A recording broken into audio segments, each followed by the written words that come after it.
Makeup Mandy here, and we gonna transform ourselves to the Wicked Witch of the South, baby, because we in North Carolina, we from the South.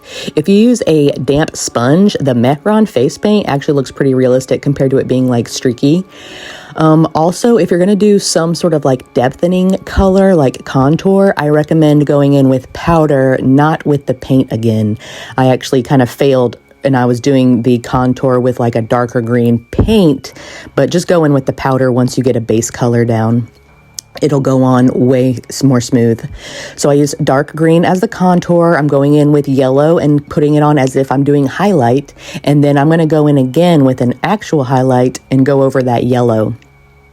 And then I'm going to add green and I'm going to add black to the eyes. Remember, we're witches, so we're trying to look a little dark, a little spooky, but I'm trying to look snatched too. That's why you see I'm contouring the nose, and you see my nose is already crooked, so perfect for a witch, right? I meant to do that.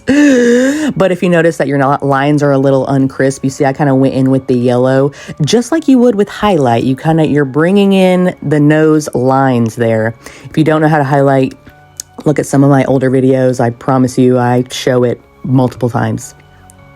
So coming on in, highlight, and then I'm going to go ahead and blend a lot of this stuff too. If you feel like it's a little too dark or anything, even if you're doing regular makeup, just grab that kabuki brush and blend, blend, blend.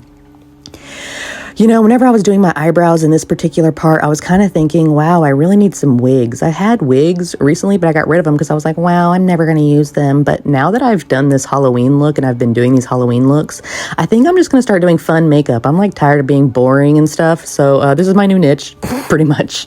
It's still makeup. It's just a little more fun. And you can't say I'm not good at it. Like, look at your girl. So once you get your costume on, fill in the empty gaps, put in that green. And I used the powder to accentuate the breastises. And then I even try to give myself some collarbones, even though I'm not even skinny enough to have real collarbones. I don't even have a witch hat. I have a fedora, but enjoy the Wicked Witch of the South.